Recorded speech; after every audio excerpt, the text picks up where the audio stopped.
Greetings to you in the name of Lord Jesus. ದೇವರ ನಾಮಕ್ಕೆ ಸ್ತೋತ್ರ ಉಂಟಾಗಲಿ.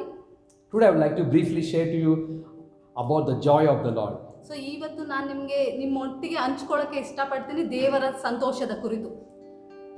The joy, the Bible says in the book of Nehemiah chapter 8 verse 10. ನೆಹೆಮೀಯನ ಪುಸ್ತಕ 8:10 ಈ ರೀತಿ ಹೇಳುತ್ತೆ. Nehemiah said, Go and enjoy choice food and sweet drinks and send some to those who have nothing prepared. This day is holy to our Lord. Do not grieve, for the joy of the Lord is your strength. So Nehemiah 8:10 ಈ ರೀತಿ ಹೇಳುತ್ತೆ, ಇವತ್ತಿನ ದಿವಸ ದೇವರ ದಿವಸವಾಗಿದೆ, ಇದು ದೇವರ ಪ್ರತಿಷ್ಠಿತ ದಿನವಾಗಿರೋದರಿಂದ ನೀವೇನ್ ಮಾಡಬೇಡಿ, ವ್ಯಸನ ಪಡಬೇಡಿರಿ, ಯೆಹೋವನ ಆನಂದವೇ ನಿಮ್ಮ ಆಶ್ರಯವಾಗಿದೆ ಅಂತ ನೆಹೆಮೀಯ ಹೇಳ್ತಾನೆ. Discouragement is a weapon directly from Satan. ನಿರಾಶೆಯು ಸೈತಾನನಿಂದ ಬರುವ ಒಂದು ಆಯುಧವಾಗಿದೆ. Our God gives peace. He is the author of peace and He is the Lord who gives joy. So ನಮ್ಮ ದೇವರು ಸಮಾಧಾನ ದೇವರು, ಆತನ ಹೆಸರು ಸಮಾಧಾನ ಕರ್ತನು ಅಂತ ಹೇಳುತ್ತೆ, ಆತನಿಂದನೇ ಸಮಾಧಾನ ಬರುತ್ತೆ. Whenever a person lives in sin, there is always pain and there is discouragement and there is sorrow. So ಯಾವ ಒಬ್ಬ ಮನುಷ್ಯ ಪಾಪದಲ್ಲಿ ಜೀವಿಸ್ತಾ ಇರ್ತಾನೋ ಅವನಿಗೆ ನಿರಾಶೆ ಇರುತ್ತೆ, ದುಃಖ ಇರುತ್ತೆ, ಅದಕ್ಕೆ ಯಾವುದೇ ರೀತಿಯಾದ ಸಮಾಧಾನ ಇರೋದಿಲ್ಲ. But when we learn to live in the presence of God, a holy life, always we can experience God's peace and joy in our lives. So ಯಾವಾಗ ನಾವು ನೀತಿಯ ಜೀವಿತ, ನಂಬಿಕೆಯ ಜೀವಿತವನ್ನು ಜೀವಿಸ್ತಿರೋ ಆವಾಗ ನಮ್ಮ ಜೀವಿತದಲ್ಲಿ ಸಂತೋಷ ಇರುತ್ತೆ, ಸಮಾಧಾನ ಇರುತ್ತೆ, ನೆಮ್ಮದಿ ಇರುತ್ತೆ. No matter what is happening around our life. So ನಮ್ಮ ಜೀವಿತದ ಅಕ್ಕಪಕ್ಕದಲ್ಲಿ ಏನಾಗ್ತಾ ಇರುತ್ತೋ ನಮಗೆ ಬೇಕಾಗಿರೋದಿಲ್ಲ. But you can experience the joy that comes from the Lord. So ದೇವರ ಸಂತೋಷವನ್ನ ನಾವು ನಮ್ಮ ಹೃದಯದಲ್ಲಿ ಅನುಭವಿಸಬಹುದು. Peace from the Lord. ದೇವರಿಂದ ಬರುವಂತ ಸಮಾಧಾನ. So let's not focus on problems and challenges that we are facing around. So ನಾವು ಲೋಕದಲ್ಲಿ ಆಗ್ತಾ ಇರೋ ಸಮಸ್ಯೆ, ಆ ಒಂದು ನೋವುಗಳನ್ನ ಕುರಿತು ನಾವು ಯೋಚನೆ ಮಾಡದೇ ಇರೋಣ. I mean, if you learn to experience the joy of the joy that comes from the Lord. So ನೀವು ದೇವರಿಂದ ಬರೋ ಸಂತೋಷವನ್ನ ಅನುಭವಿಸೋದೇ ಆದ್ರೆ, And when you learn to live continually in the joy of the Lord, so ದೇವರ ಆ ಒಂದು ಸಂತೋಷದಲ್ಲೇ ನೀವು ಜೀವಿಸೋದೇ ಆದ್ರೆ, you are going to be spiritually more stronger. So ನೀವು ಆತ್ಮಿಕವಾಗಿ ಅಧಿಕವಾದ ಬಲವುಳ್ಳವರಾಗಿರ್ತೀರಾ. In Acts chapter 16 we see this incident about Paul and Silas. So ಅಪೊಸ್ತಲ 16ನೇ ಅಧ್ಯಾಯದಲ್ಲಿ ನಾವು ನೋಡ್ತೀರಾ ಪೌಲ ಸೀಲರ ಬಗ್ಗೆ. Because of serving God honestly, so ಅವರು ದೇವರಿಗೆ ಸೇವೆ ಮಾಡ್ತಾ ಇದ್ರು ನಿಷ್ಠೆಯಿಂದ. they were humiliated publicly. So ಅವ್ರಿಗೆ ಲೋಕದಲ್ಲಿ ಅವಮಾನ ಆಯ್ತು, They were beaten up, ಅವ್ರಿಗೆ ಹೊಡೆಯಲ್ಪಟ್ರು, their clothes were stripped, ಅವರ ಬಟ್ಟೆಯನ್ನೆಲ್ಲ ತೆಗೆದು ಹಾಕಿದ್ರು, and publicly they were brought to the prison, so ಅವರು ಎಲ್ಲರ ಮುಂದೆ ಜೈಲಿಗೆ ಕರ್ಕೊಂಡು ಹೋಗಲ್ಪಟ್ರು. and their hands and legs were under the chains. So ಅವರೆಲ್ಲರನ್ನ ಸರ್ಪಣಿಗಳಿಂದ ಕಟ್ಟಲ್ಪಟ್ಟಿತ್ತು. There were guards around them, and they were in prison doors. So ಅವರೆಲ್ಲರೂ ಕೂಡ ಜೈಲಿಗೆ ಹೋಗುವಂತ ಪರಿಸ್ಥಿತಿ.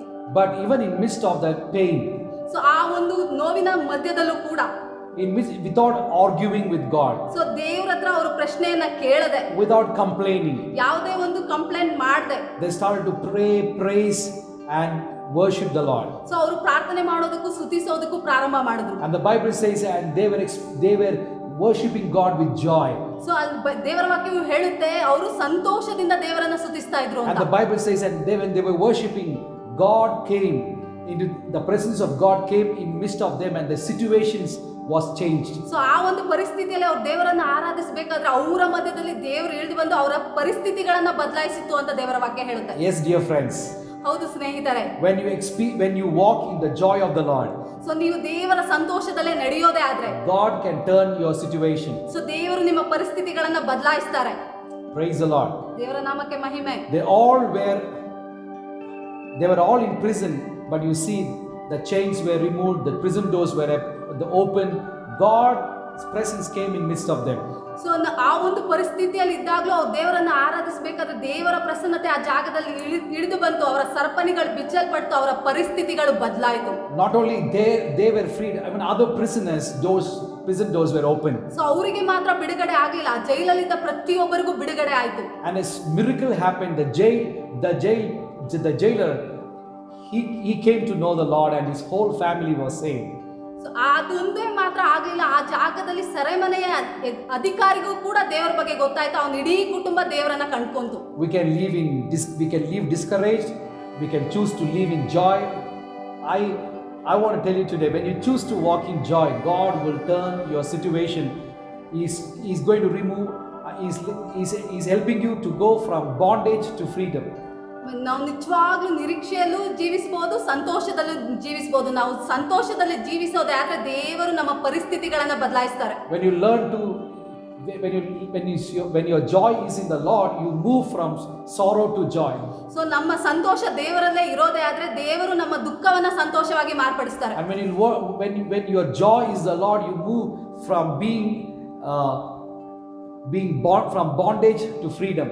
ಸೊ ನಾವು ದೇವರ ಸಂತೋಷದಲ್ಲಿ ಇರೋದೇ ಆದ್ರೆ, ನಾವು ಸೆರೆಮನೆಯಲ್ಲಿ ಇದ್ರೆ ದೇವರು ನಮ್ಮನ್ನ ಸ್ವತಂತ್ರರಾಗಿ ಮಾರ್ಪಡಿಸ್ತಾರೆ. From sickness to experience a complete healing. So ರೋಗದಿಂದ ದೇವರು ನಮಗೆ ಸ್ವಸ್ಥತೆಯನ್ನು ಉಂಟು ಮಾಡ್ತಾರೆ. And there is transformation when you learn to walk in the joy of the Lord. So ನಮಗೆ ಗೊತ್ತಿಲ್ದಿರೋ ಒಂದು ಬದಲಾವಣೆ ದೇವರು ನಮಗೆ ಕೊಡ್ತಾರೆ, ದೇವರ ಸಂತೋಷದಲ್ಲಿ ನಾವು ನಡೆಯೋದೇ ಆದ್ರೆ. We are going as these days, during the time of pandemic, many people are going through different kind of sickness or pain and in their lives. So ಈಗಿನ ಪರಿಸ್ಥಿತಿ ನೋಡೋದೇ ಆದ್ರೆ, ಕೊರೋನಾದಿಂದ ಎಷ್ಟೋ ಜನರು ತಮ್ಮ ಜೀವಿತವನ್ನೇ ಕಳ್ಕೊಂಡು ಎಷ್ಟೋ ಜನ ನೋವು ಸಂಕಟದಲ್ಲಿ ಜೀವಿಸ್ತಾ ಇದ್ದಾರೆ. And I want to tell you a good news from the Bible. So ಇವತ್ತು ನಾನು ನಿಮಗೆ ಒಳ್ಳೆ ಸಂದೇಶವನ್ನ ಹೇಳಕ್ ಇಷ್ಟಪಡ್ತೇನೆ. A medicine that God has given. So ಒಳ್ಳೆ ಔಷಧ, ದೇವರು ಕೊಟ್ಟಿರುವಂತ ಔಷಧವನ್ನ.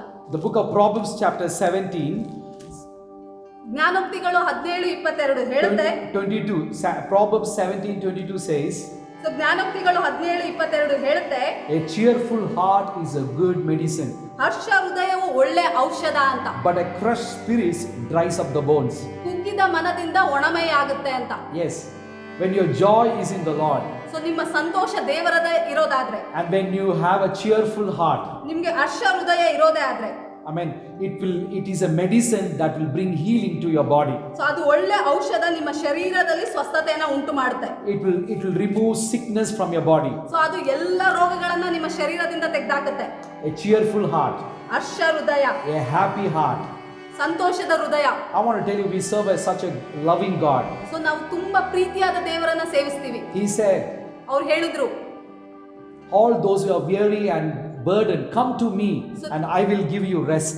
ಸೊ ದೇವರು ಹೇಳಿದ್ರು, ಎಲೆ ಕಷ್ಟಪಡುವವರೇ, ಹೊರ ಹೊತ್ತವರೇ, ನೀವೆಲ್ಲರೂ ನನ್ನ ಬಳಿಗೆ ಬಂದಿರಿ, ನಾನು ನಿಮಗೆ ವಿಶ್ರಾಂತಿಯನ್ನ ಕೊಡ್ತೀನಿ ಅಂತ. The Bible says we can give all our burden and all our tension to God and we can walk in absolute peace. So ದೇವರು ಹೇಳ್ತಾರೆ, ನಿಮ್ಮ ನೋವು, ನಿಮ್ಮ ಸಂಕಟ, ನಿಮ್ಮ ವೇದನೆ ಎಲ್ಲವನ್ನ ನನ್ನ ಕೈ ಕೊಟ್ಟು ನೀವು ಸಮಾಧಾನದಿಂದ ನಡಿಬಹುದು ಅಂತ. Our God takes our burden and gives us peace and helps us to experience joy in our life. So ದೇವರು ನಮ್ಮ ಭಾರವನ್ನ ತಗೊಂಡು ಆತನ ಸಮಾಧಾನವನ್ನ ನಮಗೆ ಕೊಟ್ಟು ಆತನ ಸಂತೋಷದಲ್ಲಿ ನಡೆಯುವಂತೆ ನಮ್ಮನ್ನ So ಮಾರ್ಪಡಿಸ್ತಾರೆ. Proverbs 17:22 says a cheerful heart is a good medicine. So ಜ್ಞಾನೋಕ್ತಿ 17:22 ಹೇಳುತ್ತೆ, ಹರ್ಷ ಹೃದಯವು ಒಳ್ಳೆ ಔಷಧ ಅಂತ.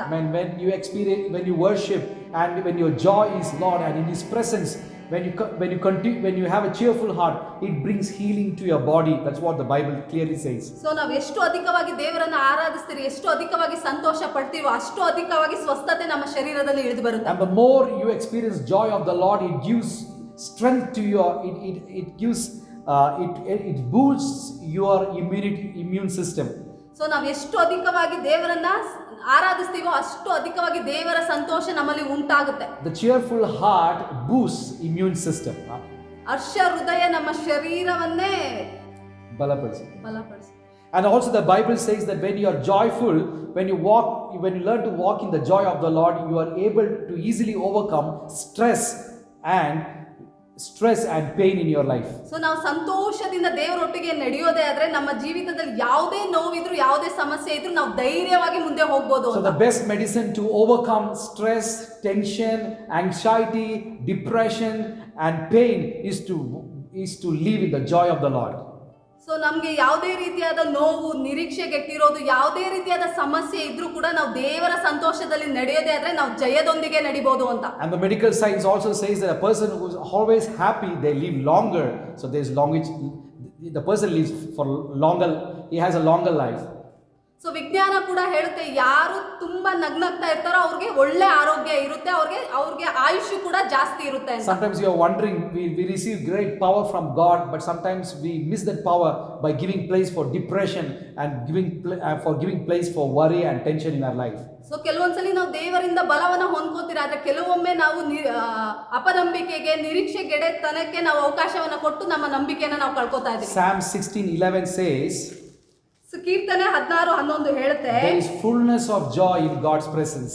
ಆತನ ಸಮ್ಮುಖದಲ್ಲಿ ಸಂಪೂರ್ಣವಾದ ಸಂತೋಷವಿರುತ್ತೆ ಅಂತ. So if you are a person who walks close with God, so ನೀವು ನಿಜವಾಗ್ಲೂ ದೇವರ ಒಟ್ಟಿಗೆ ನಡೆಯೋರಾದ್ರೆ, if you learn to abide in the presence of God, ದೇವರ ಒಳಗಡೆ ನೀವು ನೆಲೆಸೋದೇ ಆದ್ರೆ, and when you learn to live in the presence of God, ದೇವರ ಪ್ರಸನ್ನತೆಯಲ್ಲಿ ನೀವು ನಡೆಯೋದೇ ಆದ್ರೆ, you will experience fullness of joy that comes from the presence of God. So ನೀವು ದೇವರ ಪರಿಪೂರ್ಣವಾದ ಸಂತೋಷವನ್ನ ಅನುಭವಿಸ್ತೀರಿ, ಅದು ದೇವರಿಂದನೇ ಬರುತ್ತೆ. Praise the Lord. ದೇವರ ನಾಮಕ್ಕೆ. So let's resist depression in our life. So ನಾವು ನಿರಾಶೆಯನ್ನ ಓಡಿಸೋಣ. We might be having lot of challenges, but let's focus on Jesus. So ಎಷ್ಟೋ ಒಂದು ಸೋಲುಗಳು ಇರ್ಬೋದು, ಆದ್ರೂ ಕೂಡ ನಾವು ದೇವರನ್ನ ದೃಷ್ಟಿಸಿ ನೋಡೋಣ. Praise the Lord. When it's my life that whenever I learn to live joyful in the presence of God, I feel, amen, spiritually I am strengthened, physically I am strengthened, and I also able to walk in victory. So ಎಷ್ಟು ನಾನು ದೇವರ ಸಂತೋಷದಲ್ಲಿ ನಡೆಯೋದಕ್ಕೆ ಪ್ರಯತ್ನ ಪಡ್ತೀನೋ ಅಷ್ಟು ನಾನು ಆತ್ಮಿಕವಾಗಿಯೂ ಶಾರೀರಿಕವಾಗಿಯೂ ನಾನು ಜಯವನ್ನ ಹೊಂದುತ್ತಾನೇ ಇದ್ದೀನಿ. A real Christian is a Christian in midst of pain, in midst of challenges, he has learned to live in the joy of the Lord. ನಿಜವಾದ ಕ್ರೈಸ್ತನು ಯಾರಂದ್ರೆ ಸಮಸ್ಯೆಗಳ ಮಧ್ಯದಲ್ಲಿಯೂ ಪರಿಸ್ಥಿತಿಯ ಮಧ್ಯದಲ್ಲಿಯೂ ದೇವರ ಸಂತೋಷದೊಡನೆ ಜೀವಿಸುವವನೇ ನಿಜವಾದ ಕ್ರಿಸ್ತನು. In Philippians 4:4 the Bible says, rejoice in the Lord always. Philippians 4:4 ಹೇಳುತ್ತೆ, ಯಾವಾಗಲೂ ಕರ್ತನಲ್ಲಿ ಸಂತೋಷಿಸಿರಿ ಅಂತ. So how to live a life where I can experience joy that is from the Lord? So ಯಾವ ರೀತಿ ನಾವು ಜೀವಿಸಬಹುದು ದೇವರ ಒಂದು ಸಂತೋಷದಲ್ಲಿ ಅಂತ. The book of Galatians chapter 5 verse 22 the Bible says, Galatia ಪತ್ರಿಕೆ 5:22 ಈ ರೀತಿ ಹೇಳುತ್ತೆ, the fruit of the spirit is love, joy, peace. ದೇವರ ಆತ್ಮನಿಂದ ಉಂಟಾಗುವ ಫಲವೇನೆಂದರೆ ಪ್ರೀತಿ, ಸಂತೋಷ, ಸಮಾಧಾನ, forbearance, kindness, goodness and faithfulness. ದೀರ್ಘ ಶಾಂತಿ, ದಯೆ, ಉಪಕಾರ, ನಂಬಿಕೆ, ಸಾಧುತ್ವ, ಕ್ಷಮೆ, ದಮೆ. So here the Bible says, when we learn to walk under the leadership of the Spirit of God, and you are full of the Spirit of God, and when your thoughts, when your lifestyle, when your decisions are controlled by the Holy Spirit, when you are led by the Spirit of God, the Bible says automatically you will have joy in your life. So ಎಷ್ಟು ನಾವು ಪವಿತ್ರಾತ್ಮನಿಂದ ನಡೆಸಲ್ಪಟ್ಟು ಪವಿತ್ರಾತ್ಮನಿಗೆ ಅಧೀನರಾಗಿ ಪವಿತ್ರಾತ್ಮನ ಜೊತೆ ನಾವು ನಡೀತಿರೋ ಅಷ್ಟು ಅಧಿಕವಾಗಿ ನಾವು ದೇವರ ಸಮಾಧಾನದಲ್ಲಿ ಇರಬಹುದು ಅಂತ. If you open your lives to the Spirit of God, and when you're filled with the Spirit of God, and when you're continually led by the Spirit of God, you can walk in the joy of the Lord continually. So ನಾವು ಎಷ್ಟು ಅಧಿಕವಾಗಿ ನಮ್ಮ ಜೀವಿತವನ್ನ ಪರಿಶುದ್ಧಾತ್ಮನಿಗೆ ಬಿಟ್ಕೊಟ್ಟು ಆತನು ಹೇಳೋ ಮಾರ್ಗದಲ್ಲಿ ನಡೆಯೋದೇ ಆದ್ರೆ ನಿಜವಾದ ಸಂತೋಷ ನಮ್ಮ ಜೀವಿತದಲ್ಲಿ ಇರುತ್ತೆ. The fruit of the Spirit is love, and next the fruit is joy. So ದೇವರ ಆತ್ಮನಿಂದ ಉಂಟಾಗೋ ಫಲ ಏನು ಅಂದ್ರೆ ಒಂದು ಪ್ರೀತಿ, ಇನ್ನೊಂದು ಸಂತೋಷ ಅಂತಾನೆ ಹೇಳುತ್ತೆ. Devil is trying to steal that joy many occasions. ಶತ್ರುವಾದವನು ಎಷ್ಟೋ ಸರಿ ಆ ಒಂದು ಸಂತೋಷವನ್ನ ನಮ್ಮಿಂದ ಕಿತ್ಕೊಳ್ಬೇಕು ಅಂತ ಪ್ರಯತ್ನ ಮಾಡ್ತಾನೆ. So let me tell you, so ನಾನು ಹೇಳಕ್ ಇಷ್ಟಪಡ್ತೀನಿ, let's submit our life to the Spirit of God. So ನಮ್ಮ ಜೀವಿತವನ್ನ ನಾವು ದೇವರಿಗೆ ಒಪ್ಪಿಸಿಕೊಡೋಣ. Let our homes be open to the Spirit of God. So ನಮ್ಮ ಮನೆಗಳನ್ನ ದೇವರ ಪರಿಶುದ್ಧಾತ್ಮನಿಗೆ ಒಪ್ಪಿಸಿಕೊಡೋಣ. Let our churches be open to the Spirit of God. ಸಭೆಗಳನ್ನ ದೇವರ ಆತ್ಮನಿಗೆ ಬಿಟ್ಕೊಡೋಣ. Wherever the Spirit of God comes, so ಎಲ್ಲೆಲ್ಲ ಪವಿತ್ರಾತ್ಮನ ಇಳಿದು ಬರ್ತಾರೋ there is life. ಅಲ್ಲಿ ಜೀವ ಉಂಟಾಗುತ್ತೆ. Wherever the Spirit of God comes, so ಎಲ್ಲೆಲ್ಲ ಪವಿತ್ರಾತ್ಮನ ಇಳಿದು ಬರ್ತಾರೋ there is freedom. ಅಲ್ಲಿ ಸ್ವತಂತ್ರ. Wherever the Spirit of God comes, ಎಲ್ಲೆಲ್ಲ ದೇವರಾತ್ಮನ ಇಳಿದು ಬರ್ತಾರೋ there is joy. ಅಲ್ಲಿ ಸಂತೋಷ. Praise the Lord. ದೇವರ ನಾಮಕ್ಕೆ I pray today to anyone who hearing this message, I pray that in Psalms 45 the Bible says God will anoint you with the oil of joy. So ಈ ಒಂದು ಸಂದೇಶವನ್ನ ಕೇಳ್ತಾ ಇರೋರಿಗೆ ನಾನು ಇನ್ನೊಂದು ವಾಕ್ಯವನ್ನ ಹೇಳಕ್ ಇಷ್ಟಪಡ್ತೀನಿ. ಕೀರ್ತನೆ 45:7 ಈ ರೀತಿ ಹೇಳುತ್ತೆ, ದೇವರು ಪರಮಾನಂದ ತೈಲದಿಂದ ಅಭಿಷೇಕಿಸ್ತಾರೆ ಅಂತ. Psalms 45:7 says, you love righteousness and hate wickedness, therefore God your God has set you above your companions by anointing you with the oil of joy. 45 ಕೀರ್ತನೆಗಳು 45:7 ಈ ರೀತಿ ಹೇಳುತ್ತೆ, ನೀನು ಧರ್ಮವನ್ನು ಪ್ರೀತಿಸಿದ್ದಿ, ಅಧರ್ಮವನ್ನು ದ್ವೇಷಿಸಿದ್ದಿ, ಆದ್ದರಿಂದ ದೇವರು ನಿನ್ನ ದೇವರೇ ನಿನ್ನ ಜೊತೆಗಾರರಿಗಿಂತ ಉನ್ನತ ಸ್ಥಾನಕ್ಕೆ ಏರಿಸಿ ಪರಮಾನ ತೈಲದಿಂದ ಅಭಿಷೇಕಿಸಿದ್ದಾನೆ. I pray that God will anoint you with oil of joy. So ನಾನು ಪ್ರಾರ್ಥನೆ ಮಾಡ್ತಾ ಇದ್ದೀನಿ, ಇಲ್ಲಿರೋ ನೋಡ್ತಾರ ಪ್ರತಿಯೊಬ್ಬರನ್ನು ದೇವರು ಪರಮಾನದ ತೈಲದಿಂದ ಅಭಿಷೇಕಿಸಲಿ ಅಂತ. Amen. Let the joy of the Lord fill your lives. So ದೇವರ ಒಂದು ಆನಂದ ಪ್ರತಿಯೊಬ್ಬರನ್ನ ತುಂಬಿಸ್ಲಿ. And let that become our lifestyle. So ಅದು ನಮ್ಮ ಜೀವನ ಶೈಲಿಯಾಗಿ ಮಾರ್ಪಡ್ಲಿ. And this message I pray that this message will bring transformation in your life. So ಈ ಒಂದು ಸಂದೇಶ ಪ್ರತಿಯೊಬ್ಬರಿಗೂ ಮಾರ್ಪಾಡುಗಳನ್ನ ತರಲಿ ಅಂತ ನಾನು ಪ್ರಾರ್ಥನೆ ಮಾಡ್ತಾ ಇದ್ದೀನಿ. Praise the Lord. ದೇವರ ನಾಮಕ್ಕೆ ಮಹಿಮೆ. Let's make a brief prayer. So ನಾವೊಂದು ಪ್ರಾರ್ಥನೆಯನ್ನ ಮಾಡೋಣ. Heavenly Father, ಪರಲೋಕದ ತಂದೆಯೇ, thank you Lord for the message we heard today. So ಅಪ್ಪ ಇವತ್ತು ಕೇಳಿದ ಒಂದು ಸಂದೇಶಕ್ಕಾಗಿ ನಾನು ನಿಮಗೆ ಕೃತಜ್ಞತೆಯನ್ನು We ಸಲ್ಲಿಸ್ತೇನೆ. submit our lives to the Holy Spirit. ಅಪ್ಪ ನಮ್ಮ ಒಂದು ಜೀವಿತವನ್ನ ಪರಿಶುದ್ಧಾತ್ಮನಿಗೆ ಬಿಟ್ಕೊಡ್ತಾ ಇದ್ದೀವಿ. Our thoughts, our words, our decisions, everything will be controlled by the Spirit of God. So ಅಪ್ಪ ನಮ್ಮ ಮಾತು, ನಮ್ಮ ಒಂದು ಯೋಚನೆ, ನಮ್ಮ ಒಂದು ಚಿತ್ತ ಎಲ್ಲವನ್ನ ದೇವರ ಚಿತ್ತಕ್ಕೆ ಬಿಟ್ಕೊಡ್ತಾ We ಇದ್ದೀವಿ. open our lives, our homes, our churches to the Spirit of God. ಅಪ್ಪ ನನ್ನ ಜೀವಿತ, ನನ್ನ ಒಂದು ಮನೆ, ನನ್ನ ಒಂದು ಸಭೆಯನ್ನ ದೇವರ ಆತ್ಮನ ಆಳ್ವಿಕೆಗೆ ಬಿಟ್ಕೊಡ್ತಾ ಇದ್ದೀನಿ. Help us to live and walk in the Spirit. So ನಮ್ಮೆಲ್ಲರನ್ನ ಬಲಪಡಿಸು ನಿನ್ನ ಒಂದು ನಾಮದಲ್ಲಿ ನಡೆಯೋದಕ್ಕೆ. Anybody watching this video, I pray in the name of Jesus, the oil of joy will come upon their life. So ಈ ಒಂದು ಸಂದೇಶವನ್ನ ವೀಕ್ಷಿಸ್ತಾ ಇರೋರ ಮೇಲೆ ದೇವರ ಒಂದು ಪರಮಾನಂದ ತೈಲ ಇಳಿದು ಬರಲಿ ಅಂತ ನಾನು ಪ್ರಾರ್ಥಿಸ್ತಾ ಇದ್ದೀನಿ. Help us to continually experience and live in the joy of the Lord. So ಪ್ರತಿಯೊಂದು ಕ್ಷಣವು ದೇವರ ಸಂತೋಷದಲ್ಲಿ ಜೀವಿಸುವಂತೆ ದೇವರೇ ನಮ್ಮನ್ನ ಮಾರ್ಪಡಿಸು. Thank you Lord for listening our prayers. ಅಪ್ಪ ನಮ್ಮ ಪ್ರಾರ್ಥನೆಯನ್ನ ಕೇಳಿದಕ್ಕಾಗಿ ಸ್ತೋತ್ರ. In Jesus' name. ಯೇಸುವಿನ ನಾಮದಲ್ಲಿ. Thank you.